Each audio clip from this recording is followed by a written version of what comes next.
very severe diabetes, which included partial blindness, and his recovery was absolutely astounding.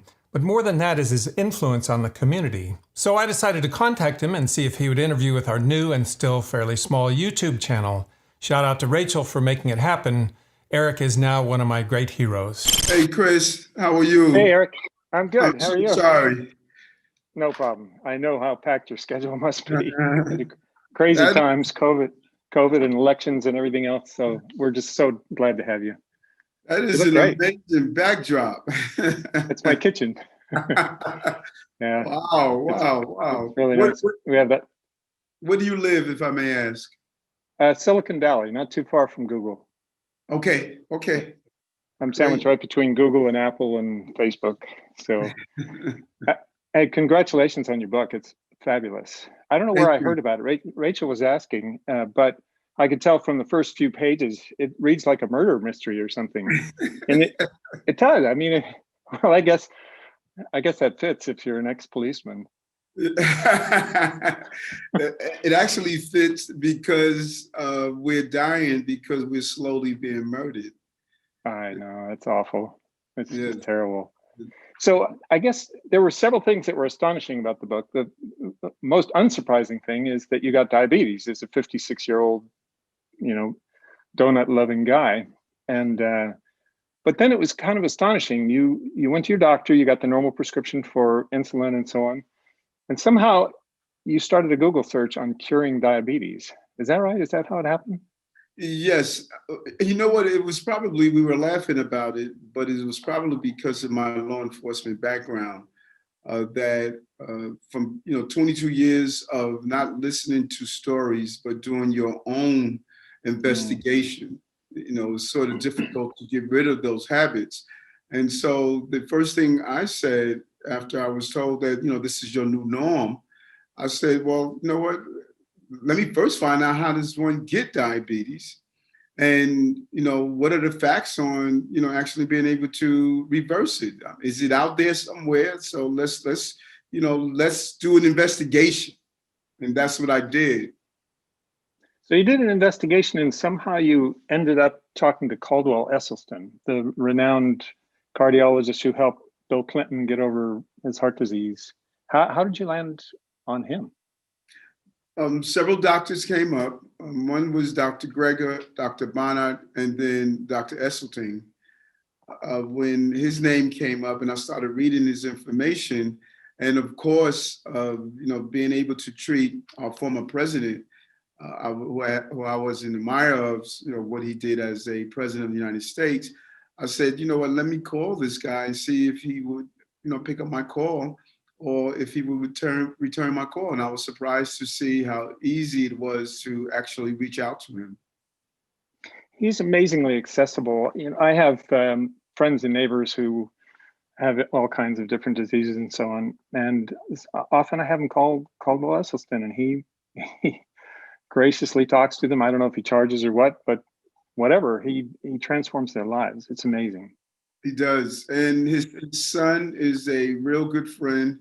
I love his wife. She's a beautiful person. And I have been up in Hudson, New York, and I have spoken at his, his conference that he does. And so it's just a real friendship has developed. Yeah, I think that whole family, they're just a national treasure.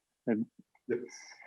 So you go up to the prevention clinic at Cleveland, or the prevention center at Cleveland Clinic, which he and his wife started, I think. And you sit down with this plate of what you think is going to be bland beans and rice with your girlfriend, Tracy, who was pre-diabetic at the time. What happened next? Taste the food. And that's why I say in my book, Healthy at Last, the first thing a person should do is go to the recipe section. Because when I tasted the food that they prepared, I was like, wow, this is really good. And it was the beginning of a real journey. And after having a conversation with him and finding out that there was this term in medicine called disease reversal, I was on a mission to try. Can you excuse me for a minute? I'm sort of dying for a truffle here. Right? right out of your book, Easy Truffles. Mine don't look as pretty as yours. I didn't roll them and everything, and I didn't read the recipe close enough to know that the ground almonds were not supposed to be mixed inside. You're supposed to roll it, but whatever. It's delicious. I'm gonna eat way too many. And Paul McCartney's tacos. Where'd you come up with that recipe? Reached out. Paul is extremely active around, vegan and plant-based lifestyle, and reached out to him because part of carrying out this function of changing habits is to find what I call credible messengers. We live in a universe where people no longer dig into the crevices of a particular topic. They find credible messengers who they have already vetted and say, am I going to trust them? And Paul McCartney is a credible messenger. Believe it or not, Fat Joe is a credible messenger. Some of the names on the book that I had to, messages or comments is because I want people, everyday people, to look at the book and see and find a comfort level that this is not someone talking at us, but speaking with us about changing lifestyle. So I think the first astonishing thing second astonishing thing, calling Caldwell Esselstyn was one thing, but the level of disease reversal you got for as far advanced as your disease was, did you ever imagine anything like that was possible? No. I left my internist, who's a wonderful person. I left his office and I was just so despondent. I was just, it was unimaginable to me that, hey, Eric, this is your new norm. Injecting yourself every day, not having, sight, vision loss, looking forward to amputation.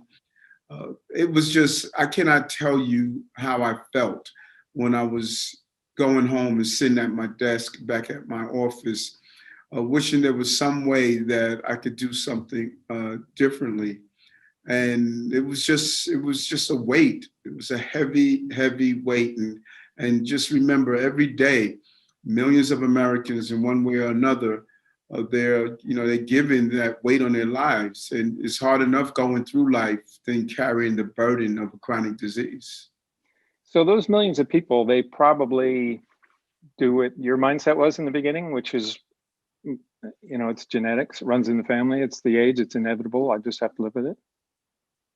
Yes, and those were my thoughts when he first told me that I was diabetic. My doctor, I basically stated, well, Eric, you knew it was coming. You knew that, your mom was diabetic or is diabetic for 15 years. She was diabetic, 7 years on insulin. My sisters were experiencing major medical issues. My one sister lost a kidney through diabetes. Another one was going through breast cancer. My brothers were all dealing with some form of chronic disease. And so I basically said, well, you knew your time. It was only a matter of time. You were lucky to get to 56 without any major chronic diseases. And so I just almost fell into that rut of adjusting to what being over 50 brings with it. Do you have any symptoms left? No, not at all. My blood pressure has normalized. My cholesterol has normalized. The tingling in my hand and feet, my hands and feet, it's gone. The vision problem I was having is gone. I dropped 35 pounds. I just feel amazing in the clarity of mind. And there's just an adjustment in just how I feel every day, getting up with this newfound energy, not lethargic, but just a real different person. I feel like a different human being. It was a rebirth. And you got to watch Tracy go through the same thing. So when she would come home from work, she would usually be exhausted because she has a big job in the New York public schools. She'd flop out on the couch, but now? It's so funny. There's a picture of the two of us in Cuba. And we look at the picture and we laugh. We're like, wow, that was us. And it wasn't as though we were obese. We were just unhealthy. And when we look at the photo, it's just amazing. She's probably at a size that she was when she was 18, 19, and she has that energy of a teenager. She's very vibrant, very energetic. She spends so much time trying out new meals and recipes, and she's just happy to just have life, and she's just enjoying it to her fullest. Wow, that's so great.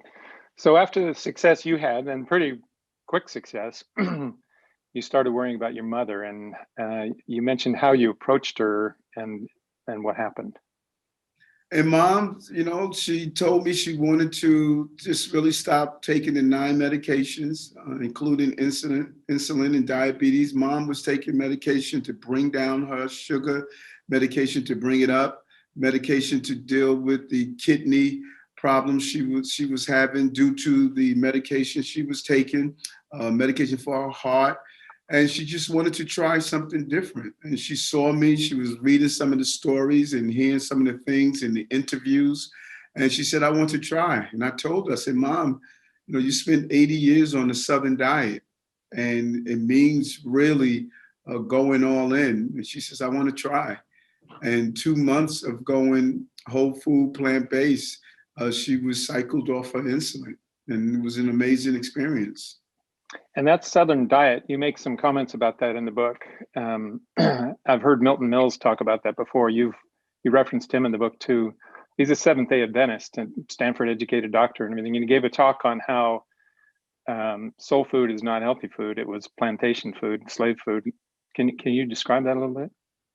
Yes, and it's just really it's profound how we really evolved, particularly people of color, and the soul food connection is no different than in other ethnic groups. When the colonizers entered parts of the globe, they brought with it the food habits. When you go to Central America and you see people there eating bad food when they have a plethora of healthy food that they grow, but is shipped out. Even Hawaii, how the Hawaiian people were introduced to Spam and made it part of their culture, although they have, just a large amount of fresh fruits and vegetables, but they use Spam as the center of their diet. And you see diabetes, heart disease, high blood pressure. One of the most unhealthy places you can be in is Hawaii, with some of the most healthy food. And that's the same with soul food. We take for granted that this thing called soul food is part of the African-American experience. And I wanted to show in the book that it is not. It is food that was forced on our ancestors, and they consumed it to survive. They knew that this was something that was used as a bridge to get them over the very challenging times of slavery. For us still to be using it and to take the food that was forced on our ancestors and use it as a delicacy, that is probably a Shakespearean tragedy that we must reverse. And the first way of doing so is through education. I didn't know any of that, and I was born in Alabama, and I was raised in Oakland, and I don't think I met another white boy when I was growing up in Alabama. So I got to eat at various people's houses, and I remember not wanting to eat the collard greens, but I loved the grits and some of the other things, okra. I even sort of got to like it. Black-eyed peas were okay. The fried chicken, of course, was great. But I didn't really know about, even with that background, I didn't know about pig's feet and all that unhealthy stuff. And the food you just described, the collard greens, the black-eyed peas, the other foods, they're good food. The foods are amazing. What it is that, one, we take healthy food and we put a lot of salt and sugar and oil. We take healthy food and we make it unhealthy. And then we add the center of our diet is meat, fried meat, fried chicken, fried fish, all of these foods that are just extremely unhealthy. And even when you fry, which is fascinating, particularly using those bad oils, that smoke that you're smelling and inhaling is a carcinogen. It's just as unhealthy. And so it's really about unlearning what we learn so we can really learn to connect what we consume to have a good, healthy life. So you have a lot of influence because you're the Brooklyn, I'm sorry, what is it called? I'm blanking. President. Yeah. Sorry. That's a county executive in probably your area. New York has 5 counties, and instead of using the term county executive, we call the executive the president of their county. I see, of the borough. Yeah. So, and you were a state senator for a long time. So you have a lot of influence, and maybe the future mayor of New York. So you decided that's a political career. Were you concerned that if you started talking, that you would become an annoying vegan and that it would hurt your career? Well, I am known for really leaning into what's right. As a police officer, I started an organization that looked at how could we keep our city safe, but we needed justice at the same time. And so I was a strong advocate for police reform. And it was not always welcomed and considered to be something that was pro-law enforcement. And I think now our present time proved me to be right, that we must have justice and safety together. And that is how I feel about this important initiative. Families must be healthy and safe, particularly our future generations, as we push to get processed meat out of schools here in New York, having a more healthier diet. I just believe it's right. And I think that sometimes, if used true and forthright, that families will start to hear you. And we're seeing that here in New York City. And what was a unpopular conversation now is becoming almost a signature of mine, that this is the person that believes in health and believes that families should not have to benchmark their lives by losing a loved one through a chronic disease. I admire that so much. And you also reached out to New York City hospitals like Bellevue, where Michelle McMacken runs that clinic on weight loss. I've heard her speak many times, and she seems to have miraculous results with her patients who come in with all kinds of disorders, heart disease and everything else. Yes, love her. She's just amazing. We partnered with her at Bellevue Hospital to do the first of its kind in New York, if not the country, lifestyle medicine. And the results are remarkable. We have 750 people who signed on the waiting list to get into her program, and over 200 are part of the program. And we're seeing people are cycling off their medicine. They're getting amazing results, and we want to continue to watch this program expand and grow. I'm hoping that every hospital in the health and hospital system could also become part of this important initiative so that we can start treating the underlying causes to diseases and not merely treating the symptoms. So the foreword of your book is written by Kim Williams, who is a renowned cardiologist, past president of the American College of Cardiology. He said something at a conference a couple of months ago that stopped me in my tracks. So he runs Rush University. They have 53 cardiologists there. He runs the cardiology department, but he's got access to the information in the hospital there in Chicago. And they're trying to track how many people get hospitalized for COVID who are on a whole plant food-based diet. And he said in the talk, we haven't found any yet, but we know there must be some. We just want to know the rate. And he kind of put out a call to other doctors about that. Is that, so when you worry about your constituents, diabetes, heart disease, and so on, you guys have been hit really hard with COVID in the past. Have you been thinking about that, or do we know anything more? Yes, so true. And let's be clear, Those over 90% of the people who died from COVID-19 had pre-existing conditions, comorbidities. Over 90% who were hospitalized also had pre-existing conditions. There's a clear correlation between pre-existing conditions and comorbidities and your ability to not be hospitalized or live through a COVID-19. So it's only safe to assume that if you are eating foods that will strengthen your immune system, it gives you an opportunity, number one, not to contract COVID-19, but have a recovery because your immune system is stronger.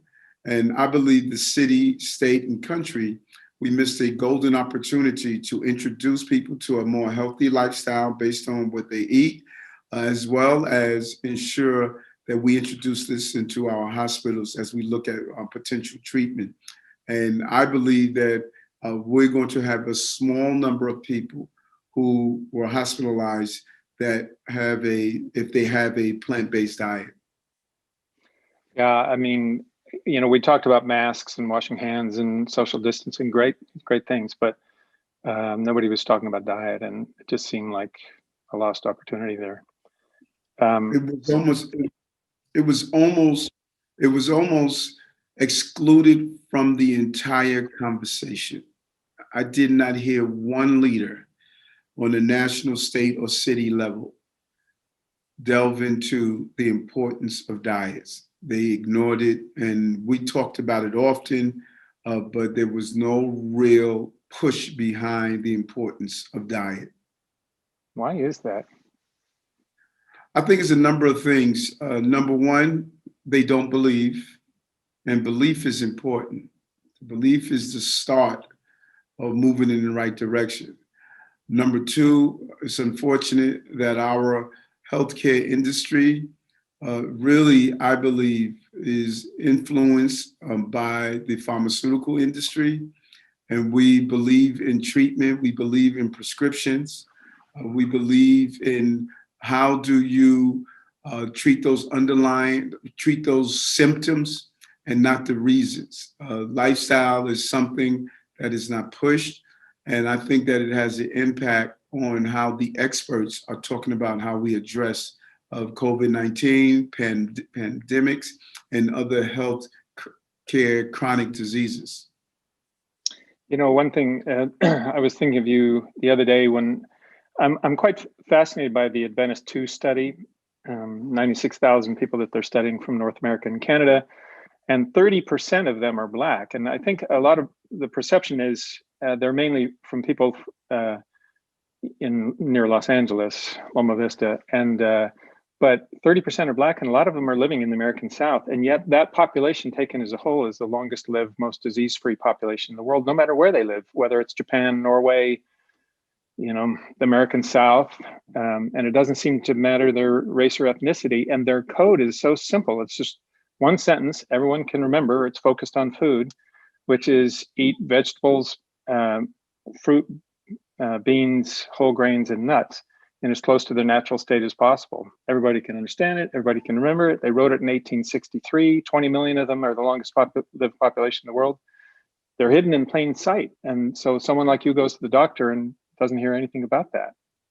Right, and that's alarming. And I don't point the finger at the doctors. It is really, I believe, tragic what we're doing to healthcare professionals. Here it is that they want wellness and they would love to see their patients, instead of cycling into the dark hole of more medicine, blindness, amputation, heart removals, and all of the other things that come with chronic diseases, but we're not giving them the instructions to do so. And how tragic it is to leave medical school only to watch patient after patient go through this real decline. They know when the young man comes in and he is dealing with diabetes, they know what's the end of the chapter. And it must do something to them internally. I believe our doctors are going through PTSD when you see in families just really destroyed year after year after year, hundreds and thousands of patients that you start out with metformin, then you give them insulin, then you're telling them they have to lose their sight, they're going to go on dialysis, they want to lose fingers and toes. You cannot be a human being and not feel the full impact of what medicine is doing to us and what's doing to the medical professionals. Tell me about it. My son-in-law is a family physician, and he's totally on board with plant-based prevention. And he and his family, 5 kids and so on, they're all being raised that way in remarkable health. And he promotes it to his patients, but it's not mainstream. You know, he says a lot of his patients look at him like, "Are you sure? Because I heard from someone else." So that brings up a question. I don't want to get over the time. I know you have a hard stop, but the question is, why didn't you, when you did your Google search, why didn't you fall for something like the keto diet or something like that? How'd you make that decision? That's a great question. You know, I'm a big believer that our soul knows the truth. We must take time just to listen. We have so many distractions. There's so much noise. And if we take a moment to meditate and listen, we know truth. And so the keto diet, no carb diet, it all sounded fine. But what resonates more? Eat plants, fruits, vegetables in their closest natural source. That just feels true. That was just it. Yeah, you know, and your science chapters are so compelling. They're so simple. I know you had some help writing the book. Whoever you got did a really good job. And I've talked to Rachel a few times on the phone, and it sounds like she's a passionate 10-year vegan who probably, did she influence you some? Yes, she's a plant-based vegan as well. That's so great. 2 more questions. One is, you have a point of view on exercise, incorporating it into your daily life, not sitting too much. Can you describe that?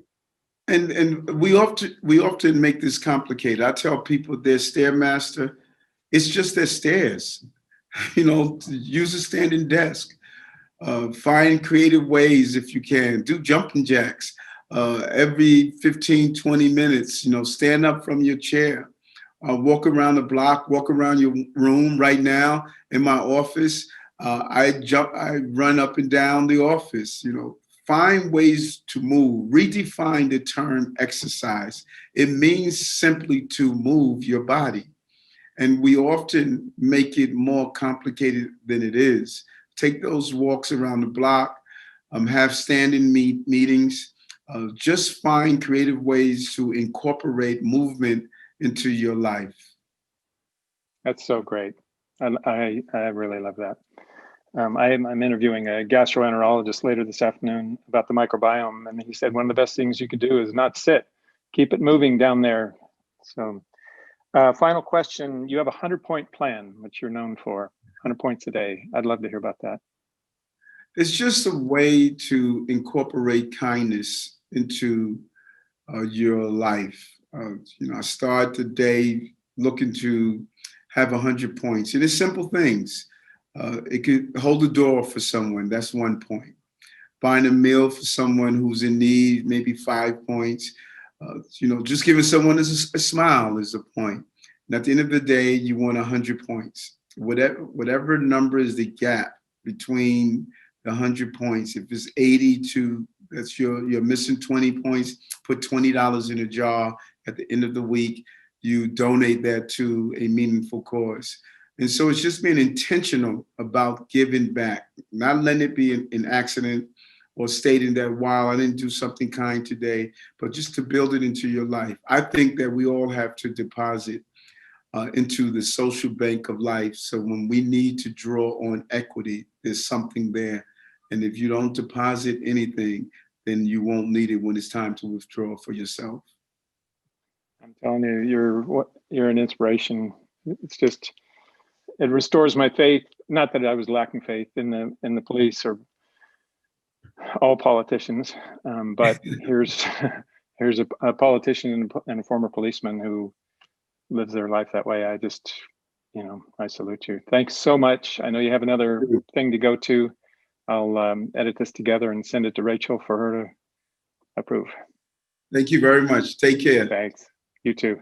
And I suspect you had something to do with that. I have been vegan for like over 10 years, so Oh, good for you. Yeah. I'm happy to have made some